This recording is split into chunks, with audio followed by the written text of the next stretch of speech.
الحمد لله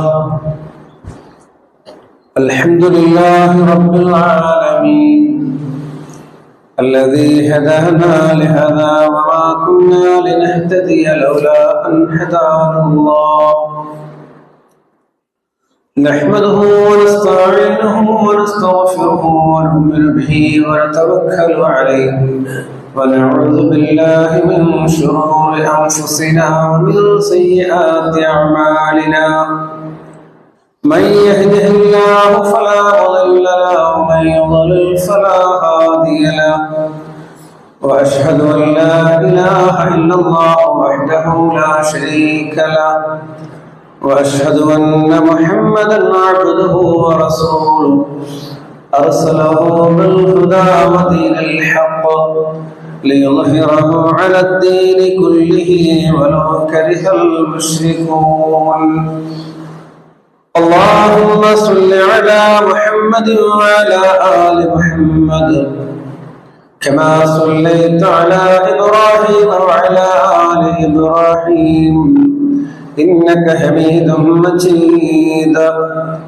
اللهم بارك على محمد وعلى آل محمد كما باركت على إبراهيم وعلى آل إبراهيم إنك حميد مجيد أما بعد فإن خير الحديث كتاب الله وخير الهدي هدي محمد صلى الله عليه وسلم وشر الأمور محدثاتها وكل محدثة بدعة وكل بدعة ضلالة أيها الإخوان والأخوات أوصيكم عباد الله وإياي بتقوى الله أعوذ بالله من الشيطان الرجيم بسم الله الرحمن الرحيم يا أيها الناس اتقوا ربكم الذي خلقكم من نفس واحدة وخلق منها زوجها وبث منهما رجالا كثيرا ونساء واتقوا الله الذي تساءلون به والأرحام إن الله كان عليكم رقيبا يا أيها الذين آمنوا اتقوا الله حق تقاته ولا تموتن إلا وأنتم مسلمون സത്യവിശ്വാസികളെ വിശ്വാസിനികളെ അല്ലാഹു റബ്ബുൽ ഇസ്സത്തിന്റെ വിധി വിലക്കുകൾ ജീവിതത്തിൽ ഉടനീളം പാലിച്ചുകൊണ്ട് യഥാർത്ഥ മുത്തഖികളായി നിലകൊള്ളണമേ എന്ന് സ്വന്തത്തോടുന്നതുപോലെ ആദ്യമായി വസിയ്യത്ത് ചെയ്യുകയാണ്. റഹ്മാനായ നാഥൻ യഥാർത്ഥ മുത്തഖികളിൽ നാം ഏവരെയും ഉൾപ്പെടുത്തുമാറാകട്ടെ. അല്ലാഹു സുബ്ഹാനഹു വ തആല മനുഷ്യ ജീവിതം 3 ഘട്ടങ്ങളിലായിട്ടാണ് സംവിധാനിച്ചിട്ടുള്ളത്. അതിൽ ഒന്നാമത്തെ ഘട്ടം ദാറുദ്ദുനിയ, ദുൻവിയായ ജീവിതമാണ്, ദുനിയാവിലെ വീടാണ്. രണ്ടാമത് ദാറുൽ ബർസഖ, ദുനിയാവിൽ നിന്ന് മരണപ്പെട്ടതിന് ശേഷം ഉള്ള ഒരു വീട്. 3 ദാറുൽ ആഖിറ, അവസാനത്തെ വീട് അഥവാ ശാശ്വതമായ ഭവനം, പരലോകം. ഈ 3 ഘട്ടങ്ങളിൽ ഒന്നാമത്തെ ഘട്ടത്തിലാണ് നമ്മൾ ദാറുദ്ദുനിയയിലാണുള്ളത്. ഇത് കർമ്മങ്ങളുടെ, അമലുകളുടെ ലോകമാണ്. ഇവിടെ നമ്മൾ പ്രവർത്തിക്കണം എങ്കിൽ വരാൻ പോകുന്ന 2 വീടുകളിലും നമുക്ക് സുഖമായി കഴിയാം, സമാധാനത്തോടെ. അദ്ദുനിയ മസ്റഅത്തുൽ ലിൽ ആഖിറ, ദുനിയാവ് പരലോകത്തേക്കുള്ള ഒരു കൃഷിയിടമാണ്. ഇവിടെ അമല് സ്വാലിഹാത്താകുന്ന വിളകൾ നാം കൊയ്തെടുത്താൽ നമുക്ക് സന്തോഷത്തോടുകൂടി ജീവിക്കാവുന്ന വിഭവങ്ങൾ ലഭിക്കും. ദാറുൽ ബർസഖ് എന്നത് വിശുദ്ധ ഖുർആനിൽ സൂറത്ത് മുഅ്മിനിന്റെ 100-ാമത്തെ ആയത്തിൽ അള്ളാഹു നമ്മളെ ഓർമ്മിപ്പിക്കുന്നുണ്ട്. ബർസഖ് എന്ന വാക്ക് വിശുദ്ധ ഖുർആനിൽ 3 ഇടത്തിലാണ് പറഞ്ഞിട്ടുള്ളത്. ഒന്ന് സൂറത്തുൽ ഫുർഖാൻ 53, സൂറത്തുർ റഹ്മാൻ 20. അത് രണ്ടും കടലിനെ കുറിച്ച്, കടലത്തിലെ വെള്ളത്തെ കുറിച്ചും അവസ്ഥകളെ കുറിച്ചുമാണ് പറഞ്ഞത്. മൂന്നാമത് പറഞ്ഞിട്ടുള്ളത് സൂറത്തുൽ മുഅ്മിനൂൻ 100-ാമത്തെ ആയത്തിൽ ഖബർ ജീവിതത്തെ കുറിച്ച്, ബർസഖിയായ ദുനിയാവിനും പരലോകത്തിനും ഇടയിലുള്ള ആ ഘട്ടത്തെ കുറിച്ചാണ്. മഹാനായ പണ്ഡിതൻ ത്വഹാവി റഹിമഹുല്ലാഹ് പറയുകയുണ്ടായി, അന്നദ്ദൂറ സലാസ, വീടുകൾ 3 ദാറുദ് ദുനിയ വദാറുൽ ബർസഖ് വദാറുൽ ഖറാർ. ആ ദാറുൽ ബർസഖിനെ കുറിച്ച് ആളുകൾ മറന്നു പോകാറുണ്ട്. ആ ബർസഖിയായ ജീവിതത്തിൽ ദുനിയാവിലും നമ്മുടെ കൂടെ ആളുകൾ ഉണ്ടാവും, പരലോകത്തും ഉണ്ടാവും. എന്നാൽ ബർസഖിയായ ജീവിതത്തിൽ ആരുമില്ലാതെ നാം തനിച്ചായിരിക്കും. അല്ലാഹു സുബ്ഹാനഹു വ തആല വിശുദ്ധ ഖുർആൻ സൂറത്തുൽ മുഅ്മിനൂൻ പറയുന്നു, വമിൻ വറാഇഹിം ബർസഖുൻ ഇലാ യൗമി യുബ്അസൂൻ. അവർക്ക് മറഞ്ഞതായ ഒരു ലോകമുണ്ട്. അത് ഖിയാമത്ത് നാളിൽ ഉയർത്തെഴുന്നേൽപ്പിക്കപ്പെടുന്നത് വരെ നീണ്ടു നിൽക്കുന്ന ഒരു ബർസഖിയായ ലോകമുണ്ട്. അത് ആ ലോകത്ത് നമ്മൾ എല്ലാവരും ജീവിക്കേണ്ടവരാണ്. ആരും അതിൽ നിന്ന് ഒഴിവില്ല. മരണപ്പെട്ട എല്ലാ ആളുകളും ബർസഖിലാണ്. ആ ബർസഖിനെ കുറിച്ച് ചിന്തിക്കുകയും അവിടെയും നമുക്ക് സമാധാനവും സന്തോഷം ഉണ്ടാകാൻ വേണ്ടി അള്ളാഹുവിനോട് പ്രാർത്ഥിക്കുകയും ചെയ്യേണ്ടതായിട്ടുണ്ട്.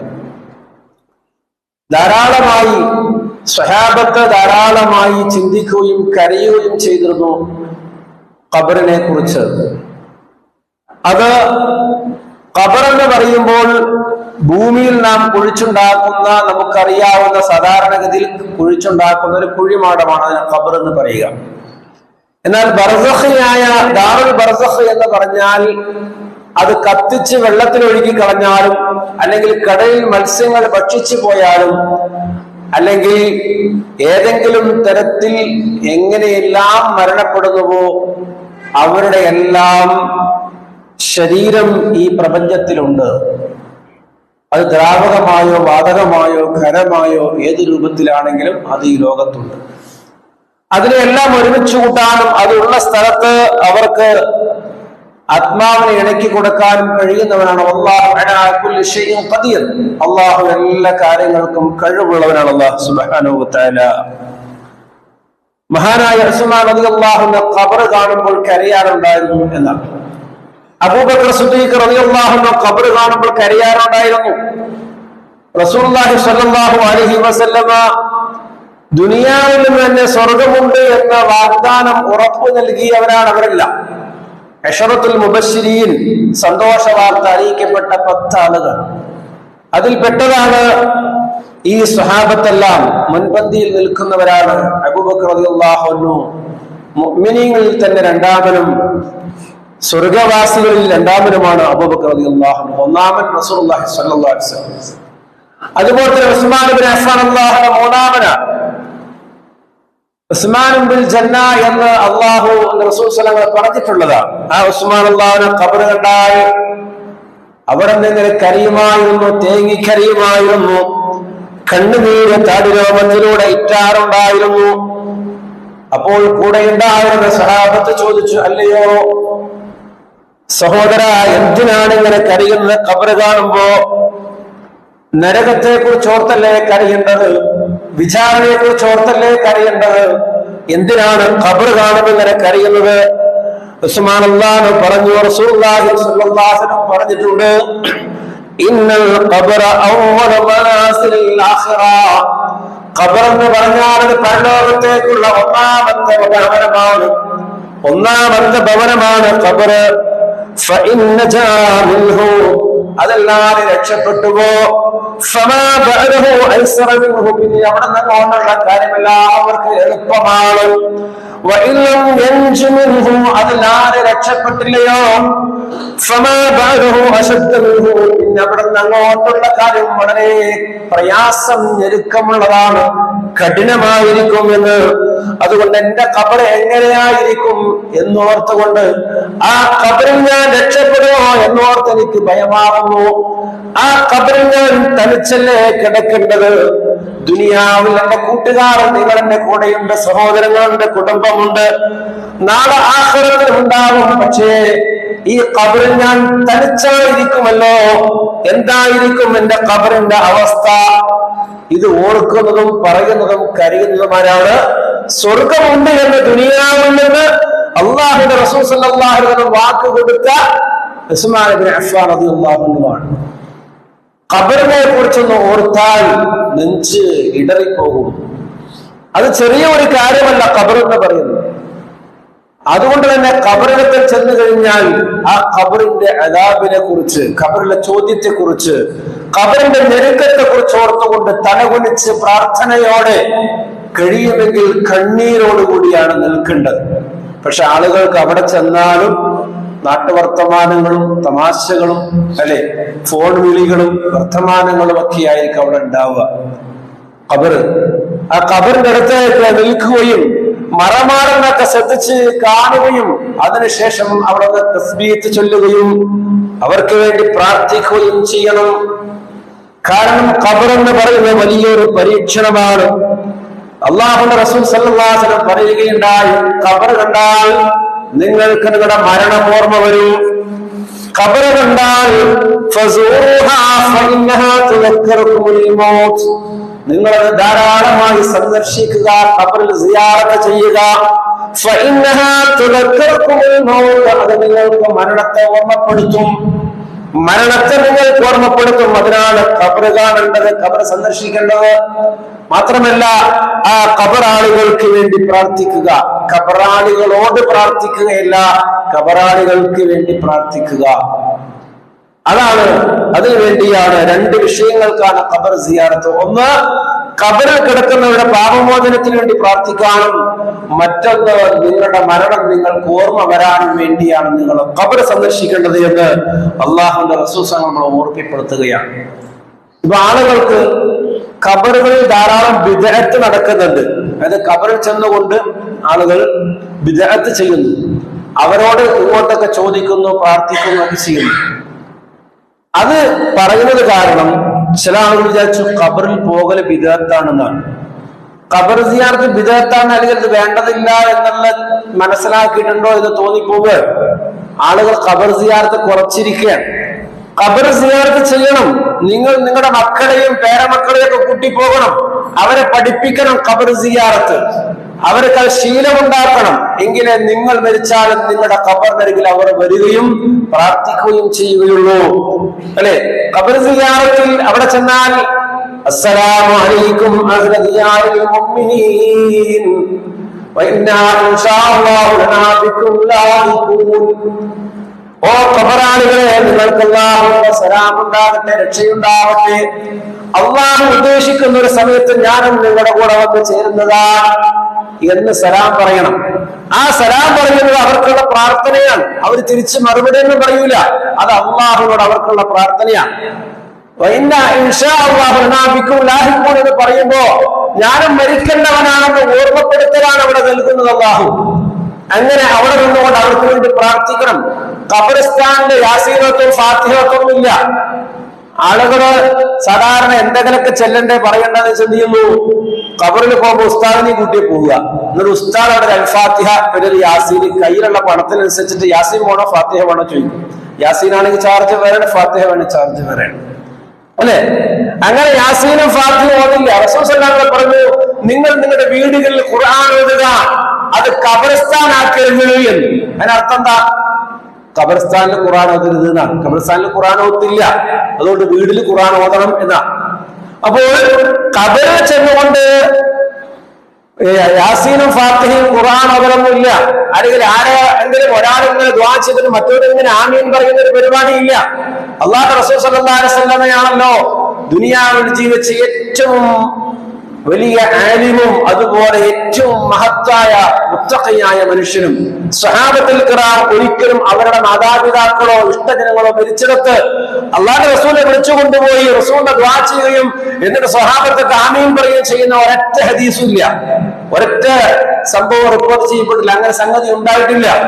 അല്ലെങ്കിൽ സ്വഹാബത്തുൽ കിറാം ജീവിച്ചിരിക്കുമ്പോ അവരുടെ പിന്നിൽ വന്ന താബിഈകൾ ഏതെങ്കിലും സ്വഹാബിനെ വിളിച്ചുകൊണ്ട് സ്വഹാബിയാണല്ലോ റളിയല്ലാഹു അൻഹു റളിയല്ലാഹു പറഞ്ഞതല്ലേ, അതുകൊണ്ട് നമ്മൾ സ്വഹാബിനെ വിളിച്ചുകൊണ്ട് പോവാന്ന് കരുതി താബിഈകൾ ആരും ഒരു സ്വഹാബിയും ഖബർസ്ഥാനെ വിളിച്ചുകൊണ്ടുപോയി ഒരു അൽഫാത്തിഹയോ അൽയാസീനോ ഓദിപ്പിച്ച് അവിടെ ദുആ ചെയ്യിച്ചിട്ടില്ല. ഖബർ സിയാറത്ത് ചെയ്യണം, അത് സുന്നത്ത് മുഅക്കദയാണ്, ഏറ്റവും ശ്രേഷ്ഠമായ സുന്നത്താണ്. പക്ഷെ അത് ചെയ്യേണ്ടത് എങ്ങനെയാ? അവിടെ ചെന്ന് ഖബർ ആളുകൾക്ക് സലാം പറയുകയും ആ ഖബറിന്റെ അടുത്ത് നിന്നുകൊണ്ട് മൗനമായി അള്ളാഹുവിനോട് അവരുടെ പാപമോചനത്തിന് വേണ്ടി അറിയുന്നവർ അറബിൽ ദുആ ചെയ്യുക, അല്ലെങ്കിൽ മലയാളമോ തമിഴോ നിങ്ങൾക്ക് അറിയുന്ന ഭാഷയിൽ അവരുടെ പാപമോചനവും ഖബറിലെ പരീക്ഷണങ്ങളിൽ നിന്നുള്ള രക്ഷയും എല്ലാം അള്ളാഹുവിനോട് അവർക്ക് വേണ്ടി പ്രാർത്ഥിക്കുക. അതാണ് ചെയ്യേണ്ടത്, അതാണ് ഖബർ സിയാറത്ത്. അതല്ലാതെ കാണുന്ന ആ ഖബർസ്ഥാനിൽ പോയ ഉടനെ തന്നെ കുറച്ച് ഭക്തി കുറച്ച് വെക്കും, കുറച്ച് പൂ കൊണ്ടിങ്ങനെ ഖബറിന് വിലകൾ വിരുതും, ആ പുല്ലൊക്കെ ഇങ്ങോട്ട് പറിച്ചിട്ട് അതൊക്കെ വൃത്തിയാക്കിയിട്ട് അവിടെ എന്ത് ചെയ്യും, അവിടെ കുറച്ച് സുഗന്ധമൊക്കെ പുകച്ച് അല്ലെ, ഇപ്പൊ പൂന്തോട്ടൊക്കെ ഉണ്ടാക്കുന്ന അവസ്ഥ എത്തിക്കുന്നു. നമ്മുടെ കർണാടക ചില ഒരു ഖബർസ്ഥാനിൽ ചെന്നപ്പോ, ബാംഗ്ലൂർ ഖബർസ്ഥാനിൽ ചെന്നപ്പോ അവിടെ ഖബർസ്ഥാനിലെ ഫുള്ള് ഒരാളെ നിർത്തിയിരിക്കുക. അയാൾക്ക് അന്നത്തെ കാലത്ത് 150 രൂപയാണ്. വെറുതെ നനയ്ക്കാനാണെങ്കിൽ 75 രൂപ, അല്ല ചെടികളൊക്കെ വെച്ച് നനയ്ക്കാണ് 150 രൂപ അന്നത്തെ ഫീസാണ്. ഇപ്പൊ അത് എത്രയാണെന്ന് അറിയില്ല. അങ്ങനെ എന്നിട്ട് ആ ഖബർ കണ്ടുമ്പോ ഖബറാണെന്നൊരു ഭയമോ ഒരു മരണബോധമോ ഒരു ഫീലിങ്ങോ വരുന്നില്ല, ഒരു പൂന്തോട്ടത്തിൽ പോയതുപോലെ അല്ലെ. അങ്ങനെ രീതി അള്ളാഹു റസൂലിന്റെ കാലത്തോ എന്തിനാണ് ഏറ്റവും കൂടുതൽ സമ്പന്നമായ രാജ്യങ്ങളിലെ സൗദി അറേബ്യയും UAE ഒക്കെ അവിടെ ഇങ്ങനെ ഒരു സംഗതി ഉണ്ടെങ്കിൽ അവിടുത്തെ ഖബർസ്ഥാനൊക്കെ പൂന്തോട്ടല്ല, എന്തൊക്കെ ആക്കണവര് അല്ലെ. അങ്ങനെ രീതി ഇസ്ലാമിൽ ഇല്ലാത്തത് കൊണ്ടാണ്. അതുകൊണ്ട് തന്നെ ഖബറിനെ അലങ്കരിക്കാൻ പാടില്ല. സൈനുദ്ദീൻ മഖ്ദൂം റഹിമഹുല്ലാഹ് പൊന്നാനിയിലെ ഖാദിയായിരുന്ന ഫത്ഹുൽ മുഈൻ എന്ന് പറയുന്ന വിശുദ്ധമായ ഫഖഹി ഗ്രന്ഥം എഴുതിയ സൈനുദ്ദീൻ മഖ്ദൂം റഹിമഹുല്ലാഹ് അദ്ദേഹം വസിയത്ത് എഴുതി വെച്ചു, എന്റെ ഖബറ് നിങ്ങൾ ഉയർത്തരുത്, അത് കെട്ടിപ്പൊന്തിക്കരുത്, കുമ്മായമിടരുത്, അതിൽ സുഗന്ധം പുകയ്ക്കരുത്. പൊന്നാനിയിൽ ഒരുപാട് ദർഗകളും ചാരങ്ങളും ഉണ്ട്. എന്നാൽ ലോകമറിയുന്ന സൈനുദ്ദീൻ മഖ്ദൂം റഹിമഹുള്ളയുടെ ഖബർ ഇന്ന് മണ്ണായിട്ട് തന്നെ കിടക്കുക. അദ്ദേഹം വസിയത്ത് ചെയ്താണ്. കാരണം ഇതൊക്കെ ചെയ്യുന്ന മൂപ്പർക്ക് അറിയാം, പേടിച്ചുകൊണ്ട് വസിയത്ത് ചെയ്താണ്. അതുകൊണ്ട് തന്നെ നമ്മുടെ മുഅ്മിനീങ്ങൾ എന്ത് ചെയ്യണം? അങ്ങനെയുള്ളൊരു മഹല്ലിലോ ഒരു സാഹചര്യത്തിലാണ് നമ്മൾ ജീവിക്കുന്നതെങ്കിൽ വസിയത്ത് എഴുതി വെക്കണം. രണ്ടാളെ സാക്ഷി നിർത്തി മഹല്ല് കമ്മിറ്റിയെ ഏൽപ്പിക്കണം, ഞാൻ മരിച്ചാൽ എന്റെ ജനാസ അല്ലാഹു റസൂൽ സുന്നത്തനുസരിച്ച് ചെയ്യാവൂ. ആ ജനാസ കൊണ്ടുപോകുമ്പോൾ ദിക്ർ ചൊല്ലുക. ഇമാം ശാഫിഈ റഹിമഹുല്ലാഹ് പറയുകയുണ്ടായി, മയ്യത്ത് കൊണ്ടുപോകുമ്പോൾ തല കുനിച്ച് തലയിൽ പക്ഷികൾ ഇരിക്കുന്നുണ്ടോ അത് പറന്നു പോകുമോ എന്ന ഭയത്തോടെ നടക്കുന്നത് പോലെയാണ് സ്വഹാബത്തുൽ കിറാം നടന്നത്. അങ്ങനെയാണ് നിങ്ങളും നടക്കേണ്ടത്. കഴിയുമെങ്കിൽ ആ മയ്യത്തിന്റെ അദാബിനെയും ചോദ്യത്തെയും നിങ്ങളുടെ മരണത്തെയും കുറിച്ചോട് കരയാൻ കഴിയുമെങ്കിൽ നിങ്ങൾ കരയുക. മൗനമായ മയ്യത്തിന്റെ പിന്നിൽ പോകണം. എന്നിട്ടോ അതുകൊണ്ട് ദിക്ർ കൊണ്ടോ തസ്ബീഹ് കൊണ്ടോ മറ്റെന്തെങ്കിലും കാര്യം കൊണ്ടോ നിങ്ങൾ ശബ്ദം ഉയർത്താൻ പാടില്ല. ഇമാം ശാഫിഈ റഹിമഹുല്ലാഹ് അദ്ദേഹം പറയുകയാണ്, ഡമസ്കസിൽ, ഈജിപ്തിലാണ് അദ്ദേഹത്തിന്റെ നാട്. ഡമസ്കസിൽ ആളുകൾ ധാരാളമായി ഇങ്ങനെ ചെയ്യുന്നുണ്ട്. അത് കണ്ടുകൊണ്ട് നിങ്ങൾ അതുപോലെ വഞ്ചിതരാകരുത്. ധാരാളം ആളുകൾ ചെയ്യുന്നു എന്നതല്ല, എന്താണ് ദീന് എന്നതാണ് പ്രധാനം എന്ന് അദ്ദേഹം പറയുകയാണ്. അതുകൊണ്ട് മഹത്തുക്കളായ സലഫുകളോ താബിഈകളോ മദ്ഹബിന്റെ ഇമാമികളോ ആരും തന്നെ ജനാസ കൊണ്ടുപോകുമ്പോൾ ദിക്ർ ചൊല്ലണമെന്ന് പഠിപ്പിച്ചിട്ടില്ല. അവരുടെ ഒരു കിതാബുകളിലും അത് കാണാൻ കഴിയുകയുമില്ല. അതുപോലെ തന്നെ ജനാസ കൊണ്ടുപോയാൽ ആ ഖബറിലേക്ക് അത് അടയ്ക്കേണ്ടത് ഭാര്യയാണെങ്കിൽ ഭർത്താവോ, അല്ലെങ്കിൽ പിതാവ്, അല്ലെങ്കിൽ മകൻ, അതുമല്ലെങ്കിൽ സഹോദരൻ, അല്ലെങ്കിൽ മഹറമായ ഒരുത്തനാണ് ഖബറിലേക്ക് ഇറങ്ങി ആ മയ്യത്ത് പെണ്ണാണെങ്കിൽ വെക്കേണ്ടത്. ആണാണെങ്കിലും ആ മയ്യത്തുമായി ഏറ്റവും അടുത്ത ആളുകളാണ് വെക്കേണ്ടത്. അല്ലാതെ എല്ലാവർക്കും ഇറക്കി വെക്കുന്ന ഒരാൾ ഉണ്ട്, മൂപ്പരിറക്കി വെക്കാനല്ല. അങ്ങനെ ആ മയ്യത്ത് ഇറക്കി വെച്ചു കഴിഞ്ഞാൽ അത് പലവീട്ട് മൂടി മണ്ണൊക്കെ ഇട്ടതിനു ശേഷം തസ്ബീഹ് ചെല്ലണം. അവിടെ അതല്ലാത്ത മറ്റൊന്നും അല്ലാഹു പഠിപ്പിച്ചിട്ടില്ല. നിങ്ങളെ മയ്യത്തിന് വേണ്ടി തസ്ബീഹിനെ ചോദിക്കൂ എന്ന് പറഞ്ഞാൽ ഒരു മനോ ഉറപ്പുണ്ടാകാൻ വേണ്ടിയിട്ട് അവർക്ക് വേണ്ടി പ്രാർത്ഥിക്കലാണ് തസ്ബീത്ത്. അല്ലാഹു റസൂൽ സ്വല്ലല്ലാഹു അലൈഹി വസല്ലം തസ്ബീത്തിന്റെ വാചകങ്ങൾ പഠിപ്പിച്ചിട്ടില്ല. നമ്മളൊക്കെ ചൊല്ലാറുള്ള അല്ലാഹുമ്മ സബ്ബിത്ഹു ഇൻദ സുആൽ, അല്ലാഹുമ്മ അൽഹിമുൽ ജവാബ് എന്ന് തുടങ്ങുന്ന തസ്ബീത്തിന്റെ വാക്കുകളെ അത് പണ്ഡിതന്മാരുണ്ടാക്കിയതാ. പക്ഷേ അതിൽ ശിർക്കില്ലാത്തതുകൊണ്ട്, തസ്ബീത്ത് പ്രാർത്ഥനയായതുകൊണ്ട് ചെയ്യുന്നതിൽ വിരോധമില്ല. അതുപോലുള്ള വേറെ വാക്കുകൾ ചൊല്ലിയാലും വിരോധമില്ല. അങ്ങനെ തസ്ബീഹ് ചൊല്ലുക, ഒരൊട്ടകത്തിന് അറുത്ത് വീതം വെക്കുന്ന അത്രയും സമയം എന്ന് വെച്ചാൽ ചുരുങ്ങിയത് 1 മണിക്കൂറെങ്കിലും ചെല്ലണമെന്നാണ്. നമുക്കതിന് സമയമില്ലല്ലോ. മയ്യത്ത് കബറ് വെച്ച് പറക വെച്ച് അപ്പത്തോടും മണ്ണിട്ട് പോകുമ്പോൾ ചെല്ലി നമ്മൾ ഖലാസാക്കി നമ്മൾ പോവുകയും ചെയ്യും. നമുക്ക് ബിസി അല്ലേ. ഞാനും അതുപോലെ കിടക്കേണ്ടവരാണ്, എനിക്ക് തസ്ബീഹ് വേണമെന്ന് ചിന്തയില്ല. അതുകൊണ്ട് തസ്ബീഹ് ചൊല്ലണം. അത് ചൊല്ലിക്കഴിഞ്ഞാൽ പിന്നെ അവിടെ നിന്ന് പിരിഞ്ഞു പോകണം. അതല്ലാതെ പിന്നെ അവിടെ ഇരുന്നിട്ട് എന്തെല്ലാമാണ് ചെയ്തു കൂട്ടുന്നത്. കബർ ഇങ്ങനെ മൂടിക്കഴിഞ്ഞാൽ പിന്നെ കബറിൽ വെള്ളം ഒഴിക്കൽ, പാല് വെള്ളം കൂടുതൽ ഇങ്ങനെ ഒഴിക്കും. അശ്ഹദു അല്ലാ ഇലാഹ ഇല്ലല്ലാഹ് എവിടെ പഠിച്ചു? അല്ലാഹു റസൂൽ സല്ലല്ലാഹു അലൈഹി വസല്ലം ആര് മരണമായിട്ടും ഇങ്ങനെ ഷഹാദത്തിന്റെ വെള്ളം ഒഴിച്ചിട്ടില്ല. അത് വെള്ളം എന്തിനാ? മരുഭൂമിയിൽ മണ്ണ് പെട്ടെന്ന് കാറ്റിട്ട് പാറിപ്പോകും. അപ്പൊ ഇത് കബറാണെന്നറിയില്ല. അതുകൊണ്ട് മണ്ണ് പാറിപ്പോകാതിരിക്കാൻ വെള്ളമൊഴിച്ച് മണ്ണ് കുഴക്കുന്ന രൂപത്തിൽ കട്ടിയാക്കിയിട്ട് ഇങ്ങനെ വെക്കാനാണ്. അതിനാ വെള്ളം ഒഴിക്കാൻ പറഞ്ഞത്. കല്ലും കട്ടയുള്ള സ്ഥലത്ത് എന്തിനാ വെള്ളം ഒഴിക്കുന്നത്? എന്നിട്ടോ 2 ചെടിയെ നാട്ടി വെക്കും. ഈ ചെടി നാട്ടുന്ന സമ്പ്രദായം എവിടെ ഉണ്ടായത്? റസൂലുള്ളാഹി സ്വല്ലല്ലാഹു അലൈഹി വസല്ലം ഒരു കബറിന്റെ അടുത്ത് കൂടി ഞാൻ നടന്നു പോകുമ്പോ ആ 2 കബറുകൾ അല്ലാഹു റസൂൽ അവിടെ നിന്നുകൊണ്ട് പറഞ്ഞു, ഈ 2 കബറുകളിലുള്ള ആളുകളെ ശിക്ഷിക്കപ്പെടുന്നുണ്ട്, ഈ 2 കബറിലുള്ള ആളുകളെ ശിക്ഷിക്കപ്പെടുന്നുണ്ട് എന്ന് അല്ലാഹു റസൂൽ പറയുകയും അങ്ങനെ അല്ലാഹു റസൂൽ സല്ലല്ലാഹു അലൈഹി വസല്ലം തൊട്ടടുത്തുള്ള ഈത്തപ്പനയിൽ നിന്നോടെ പട്ട അതിന്റെ ഇല വെട്ടിയെടുക്കുകയും എന്നിട്ടത് 2 കബറുകൾ 2 ചീളാക്കി കൊണ്ട് കുത്തിവെക്കുകയും ചെയ്തു. എന്താ? ഈ പട്ട ഉണങ്ങുന്നത് വരെ അവർക്ക് ശിക്ഷ ഇളവ് ചെയ്തു കൊടുക്കാൻ അല്ലാഹുവിനോട് വാഗ്ദാനം ചെയ്തിട്ടുണ്ട്. അവർ ചെയ്ത തെറ്റെന്താണ്? അവർ ചെയ്ത തെറ്റ്, ഒരാള് നെലീമത്ത് അന്യ ആളുകളുടെ കുറ്റങ്ങളും കുറവുകളും ഭീഷണികളും പരദോഷങ്ങളും പറഞ്ഞ് ഇങ്ങനെ ഇവിടെ പറഞ്ഞ് അവിടെ പറഞ്ഞ് ഇവിടെ കേട്ടത് അവിടെ പറഞ്ഞ് ആളുകൾക്കിടയിൽ പ്രശ്നമുണ്ടാക്കിക്കൊണ്ട് നടക്കുന്ന നെലീമത്ത് ചെയ്യുന്നവരാണ്. അതുകൊണ്ട് അവര് കബറിൽ ശിക്ഷ അനുഭവിച്ചുകൊണ്ടിരിക്കുകയാണ്. 2ാമത്തെ ആളാവട്ടെ മൂത്രമൊഴിച്ചാൽ വേണ്ടതുപോലെ ശുദ്ധിയാക്കില്ല. മൂത്രമൊഴിച്ചു കഴിഞ്ഞാൽ വേണ്ടതുപോലെ ശുദ്ധിയാക്കാതെ നടക്കുന്നവരാണ്.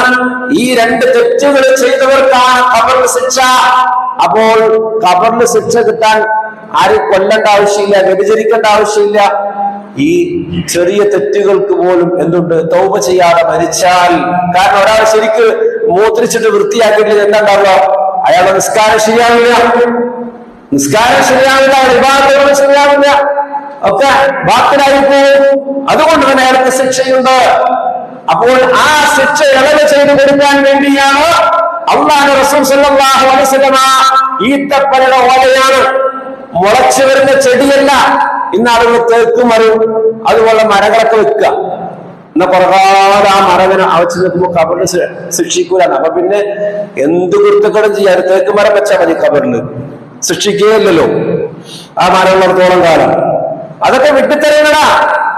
അപ്പോൾ അതുകൊണ്ട് തന്നെ സ്വഹാബത്താരും തന്നെ റസൂൽ സല്ലല്ലാഹു അലൈഹി വസല്ലം ഈ 2 ഖബറിന് വേണ്ടി ചെയ്തു എന്നല്ലാതെ പിന്നീട് ഓരോ ഖബറിലും അല്ലാഹു റസൂൽ അങ്ങനെ ചെടി നട്ടിട്ടില്ല, സ്വഹാബത്ത് നട്ടിട്ടില്ല, താബികൾ നട്ടിട്ടില്ല, മദ്ഹബിന്റെ ഇമാമികൾ നട്ടിട്ടില്ല. പക്ഷെ പിന്നീട് ഷിയാക്കളാണ് ആ സമ്പ്രദായം തിരിച്ചു കൊണ്ടുവന്നത്. ആ രീതികൾ എല്ലാ ശിർക്കും ബിദ്അത്തും ഹോൾസെയിലായിട്ട് കൊണ്ടുവരുന്ന ആളുള്ള ഷിയാക്കള്, അവരാണ് ഈ ഖബർ കെട്ടിപ്പൊന്തിക്കലും അതിൽ അലങ്കരിക്കലും ചെടി കുത്തലും എല്ലാം ഉണ്ടായിക്കൊണ്ടുവന്നത്. അതുകൊണ്ട് ഖബറിൽ ചെടി വെക്കൽ പുണ്യമുള്ള കാര്യമല്ല, ഒരു സുന്നത്തായ കാര്യവുമല്ല. അത് എന്തൊരു പ്രധാനമാണ് പറച്ചോനെ, എന്തൊരു ഒച്ചപ്പാടായിരിക്കും, ബഹളായിരിക്കും. ചെടി എടുക്ക് വെക്കലും വെള്ളവിക്കലും ആകെ ബഹളായിരിക്കും, അല്ലെ? അതുകൊണ്ട് സുന്നത്ത് പ്രകാരം ഖബറ് മറമാടാനും അത് പരിപാലിക്കാനും നമ്മുടെ വസിയത്ത് എഴുതി വെക്കണം. അല്ലെങ്കിൽ ഈ ശിർക്കിനും ബിദ്അത്തിനും എതിരെ ശബ്ദിക്കുന്ന ആളുകളുടെ വീട്ടിൽ ചെന്നുകൊണ്ട് അത് ഉണ്ടാക്കാൻ അത് ചെയ്യുന്ന ആളുകൾക്ക് ഭയങ്കര ഉഷാറാണ്.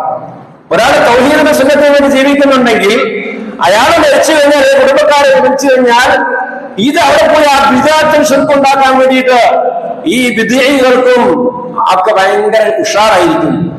അത് ചിലപ്പോ നമ്മുടെ വീട്ടിൽ നമ്മുടെ മക്കള് മാത്രമാണെങ്കിൽ, ശബ്ദിക്കാൻ ആളില്ലെങ്കിൽ നമ്മുടെ ജനാസയും അതുപോലെ ബിദ്അത്തുകൾ ചെയ്യപ്പെടും. അതുകൊണ്ട് എന്ത് ചെയ്യണം? ജീവിച്ചിരിക്കുമ്പോ തന്നെ വസിയത്ത് എഴുതി അത് ഏൽപ്പിക്കണം. അപ്പോഴേ നിങ്ങളുടെ മക്കൾക്കോ അവകാശികൾക്കോ എന്റെ വാപ്പ അങ്ങനെ പറഞ്ഞിട്ടുണ്ട്, അത് പാലിക്കണം എന്ന് പറയാൻ കഴിയുകയുള്ളൂ. സാന്ദർഭികമായി ഓർമ്മിപ്പിച്ചതാണ്. അതുകൊണ്ട് പ്രിയമുള്ളവരെ, ഖബർ സിയാറത്ത് അത് ഏറ്റവും ശ്രേഷ്ഠതയുള്ള സുന്നത്താണ്.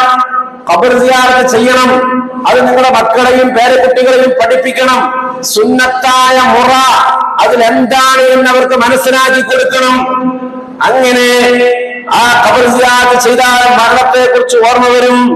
ഉപ്പാന്റെ ഖബറിന്റെ അരികിൽ ഉമ്മാന്റെ അല്ലെങ്കിൽ ഭാര്യയുടെ അല്ലെങ്കിൽ സഹോദരന്റെ മകന്റെ വാപ്പയുടെ ഖബറിന്റെ ഇങ്ങനെ നിൽക്കുമ്പോ, പഠിച്ചവേ, ഞാനും ഇതുപോലെ ചെന്ന് കിടക്കേണ്ടവനാണല്ലോ, അതുകൊണ്ട് എന്റെ ജീവിതം ഒന്ന് നന്നാക്കണമല്ലോ എന്നൊരു തിരിച്ചുപോക്ക് ഒരു തക്കവയുണ്ടാകാൻ ഒരു കാരണമാകും.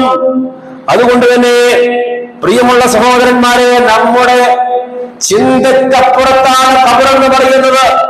ആ ഖബറെന്ന് പറഞ്ഞ് വെറും ഒരു കുഴിയല്ല, അതിൽ വെച്ചോടുന്ന ഇങ്ങനെ മണ്ണായി പോകുക എന്ന ചിന്തയല്ല വേണ്ടത്. മറിച്ച് ആ ഖബറിൽ, ബർസഖിയായ ഖബറിൽ ശരീരത്തിന് യാതൊരു പ്രാധാന്യവുമില്ല. ആ ബർസഖിയായ ലോകത്തെ ആത്മാവിനാണ് പ്രാധാന്യമുള്ളത്. ആ ആത്മാവ് സുഖങ്ങളും ദുഃഖങ്ങളും അറിഞ്ഞുകൊണ്ടിരിക്കുന്നുണ്ട്. അല്ലാഹുവിന്റെ റസൂൽ സല്ലല്ലാഹു അലൈഹി വസല്ലം നമ്മളത് പഠിപ്പിച്ചിട്ടുണ്ട്. അതെ, ഒരു മനുഷ്യൻ ഇന്നഹദകും ഇദാ മാത, തീർച്ചയായും നിങ്ങളിൽ ഒരാൾ മരണപ്പെട്ടു കഴിഞ്ഞാൽ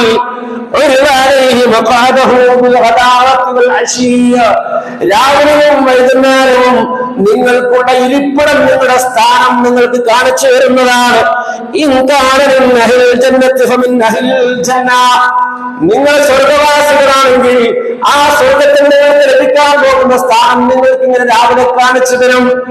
ആ സ്വർഗം കണ്ടാൽ തന്നെ ആ സ്വർഗത്തിന്റെ ആ അനുഭൂതികളും ആ അനുഭവങ്ങളും ആ കാഴ്ചയും വൈകുന്നേരം വരെയും സന്തോഷവും സമാധാനവും നൽകുന്നതാണ്. ജീവിതത്തിന്റെ എല്ലാ ഭയങ്ങളും പ്രയാസങ്ങളും നീക്കുന്നതാണ്. അതേപോലെ തന്നെ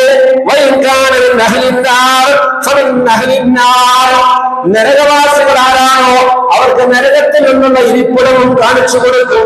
അതവർക്ക് അടുത്ത നേരം വരെ അതിന്റെ ഭയവും അതിന്റെ പ്രയാസവും അതിന്റെ വിഷമങ്ങളും അവർക്ക് മാറുകയില്ല. മലക്കുകളെ പറയും, ഇതാണ് നിനക്കുള്ള സ്ഥാനം കേട്ടോ, നിനക്കിനി ഇവിടെ നിന്ന് എഴുന്നേൽക്കുമ്പോ നിനക്ക് കിട്ടാൻ പോകുന്നത് ഇതാണെന്ന് ആ മലക്കുകൾ അവരോട് പറയും. ഇതുവരെ അല്ലാഹുവിന്റെ അടുക്കൽ ഹാജരാക്കപ്പെടുന്ന ഖിയാമത്ത് വരെ രാവിലെയും വൈകുന്നേരം ഇങ്ങനെ കാണിച്ചുകൊണ്ടിരിക്കും. നമ്മളൊക്കെ ഉറങ്ങാൻ കിടക്കുമ്പോഴേ ഒരു സ്വപ്നം കണ്ട, നല്ല സ്വപ്നം കണ്ടാൽ പെട്ടെന്ന് സുബീബാന്ന് ഇങ്ങനെ കൊടുക്കുമ്പോ, അല്ലെങ്കിൽ നമ്മൾ വെച്ച അലാറങ്ങനെ അടിക്കുമ്പോ, എന്തൊരു നല്ല സ്വപ്നമായിരുന്നു കേട്ടോ, കണ്ടു കൂതി മാറിയില്ല, നല്ലൊരു സ്വപ്നമായിരുന്നു, നേരം വെളുക്കല്ലേ എന്ന് ആഗ്രഹിച്ചിരിക്കുകയായിരുന്നു എന്ന് നമ്മൾ പറയാറുണ്ട്. അതേപോലെ തന്നെ നമ്മളെ ഭയപ്പെടുത്തുന്ന, സങ്കടപ്പെടുത്തുന്ന, പ്രയാസപ്പെടുന്ന സ്വപ്നം കണ്ടു കണ്ടാൽ പറയും, ഇന്നലെ രാത്രി സ്വപ്നം കണ്ടു, വല്ലാത്തൊരു സ്വപ്നമായിരുന്നു പഠിച്ചോനെ, അല്ലെ? ഉറങ്ങി എണീച്ചാലും അതിന്റെ ഒരു ഫീലിംഗ് ഉണ്ടാവും. പെട്ടെന്ന് ഉറക്കത്തിന് ചില ആളുകൾ കണ്ടിട്ടില്ലേ, പേടിച്ചിട്ട് എഴുന്നേറ്റിരിക്കുന്നത് സ്വപ്നം കണ്ടിട്ട്. ഇതുപോലെ ആയിരിക്കും ഖബറിലുള്ള ആത്മാവിന്റെ അനുഭവം എന്നാണ് മഹാന്മാരായ പണ്ഡിതന്മാർ നമുക്കത് പഠിപ്പിച്ചു തരുന്നത്. ഖബറിൽ ഇതുപോലെ തന്നെ ഉള്ള ആത്മീയമായ അനുഭവമായിരിക്കും ഉണ്ടാവുക എന്ന് അല്ലാഹുവിന്റെ റസൂൽ സല്ലല്ലാഹു അലൈഹി വസല്ലം ദീൻ പഠിച്ച ആ ഉലമാക്കൾ നമ്മളെ പഠിപ്പിച്ചു തരികയാണ്. അതുകൊണ്ട് ആ ഖബറിനെ കുറിച്ച് ഓർക്കുകയും ആ ഖബറിൽ രക്ഷയ്ക്ക് വേണ്ടി, സമാധാനത്തിന് വേണ്ടി റബ്ബിനോട് പ്രാർത്ഥിക്കുകയും ചെയ്യേണ്ടതുണ്ട്. അല്ലാഹുവിന്റെ റസൂൽ സല്ലല്ലാഹു അലൈഹി വസല്ലം പറഞ്ഞു, 4 വിഷയങ്ങൾ അല്ലാഹുവോട് അത്തഹിയ്യാത്തിൽ പ്രാർത്ഥിക്കണം. എന്താണെന്ന്? അല്ലാഹുമ്മ ഇന്നി അഊദു ബിക മിൻ അദാബി ജഹന്നം. നമസ്കാരത്തില് അല്ലാഹുമായി ഏറ്റവും അടുക്കുന്ന നമസ്കാരത്തിലുണ്ടല്ലോ, അത് അത്തഹിയാത്തിൽ നിന്നുകൊണ്ട് നിങ്ങൾ ഇങ്ങനെ പ്രാർത്ഥിക്കുമ്പോ ജീവിതത്തിന്റെ അല്ലാഹു ഇഷ്ടപ്പെടുന്ന ഏറ്റവും സുന്ദരമായ മുഹൂർത്തമാണ് ആ പ്രാർത്ഥന. നമ്മുടെ ആവശ്യമെല്ലാം റബ്ബിനോട് ചോദിക്കുന്ന സന്ദർഭമാണത്. ആ സന്ദർഭത്തിൽ 4 വിഷയങ്ങൾ പരലോകവുമായി ബന്ധപ്പെട്ട് ചോദിക്കണം. അല്ലാഹുമ്മ ഇന്നി അഊദു ബിക മിൻ അദാബി ജഹന്നം, അല്ലാഹുവേ നരകത്തിന്റെ കൊടുമയാണ് ശിക്ഷയിൽ നിന്ന് ഞാൻ എന്നോട് അഭയം തേടുന്നു.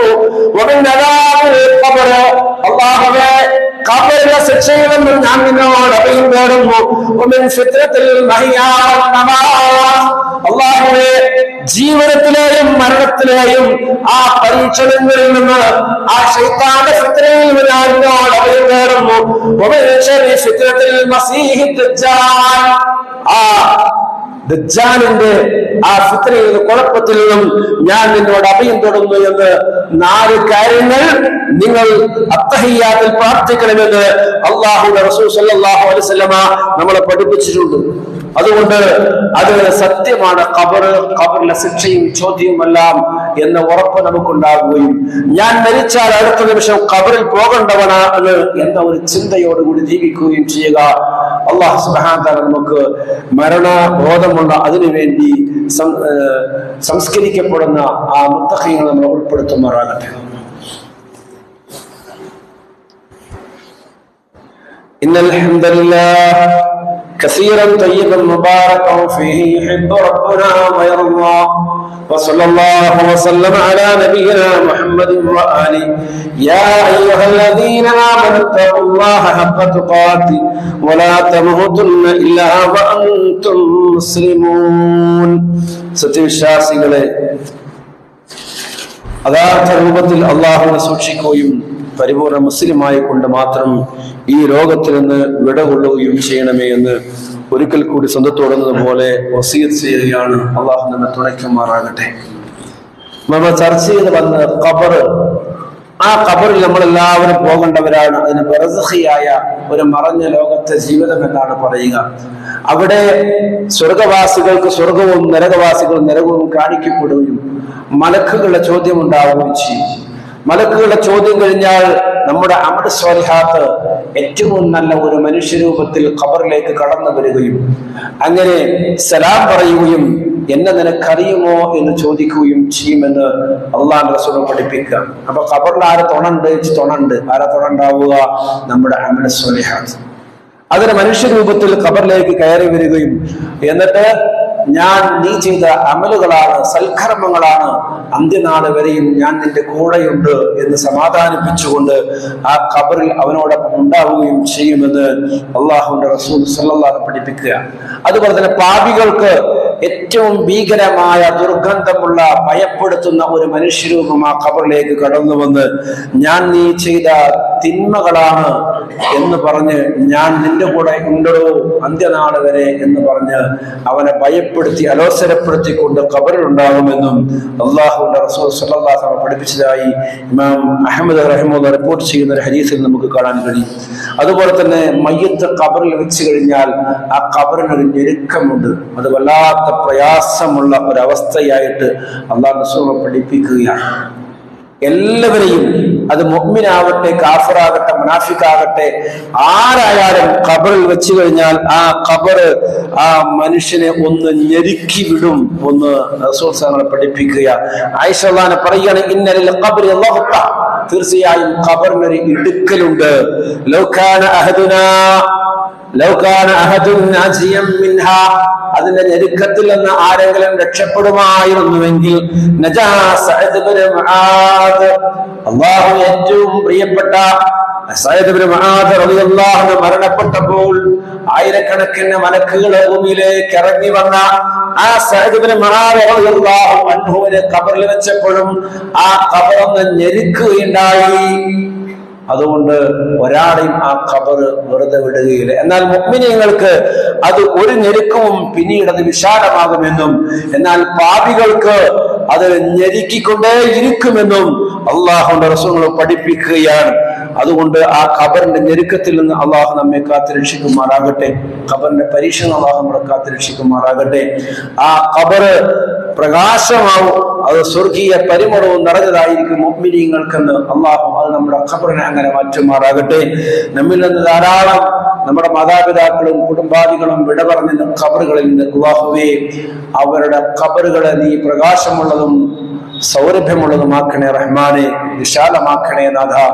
അവരുടെ അമലുകൾ സ്വാലിഹായ അമലുകൾ സ്വീകരിക്കുകയും സയ്യിആയ അമലുകൾ അവർക്ക് നീ പുറത്തു കൊടുക്കുകയും ചെയ്യണമേ നാഥ. اللهم اغفر للمؤمنين والمؤمنات والمسلمين والمسلمات الأحياء منهم والأموات إنك مجيب الدعوات يا قاضي الحاجات. اللهم أجرنا من النار، اللهم أجرنا من النار، اللهم أجرنا من النار، ولا تشفي حلقنا بالنار، ولا تجعلنا من حطب النار، فإنها بئس الدار وبئس المثوى وبئس القرار. ربنا اغفر لنا ولإخواننا الذين سبقونا بالإيمان ولا تجعل في قلوبنا غلا للذين آمنوا ربنا إنك رؤوف رحيم. وصلى الله وسلم على محمد وآله والحمد لله رب العالمين.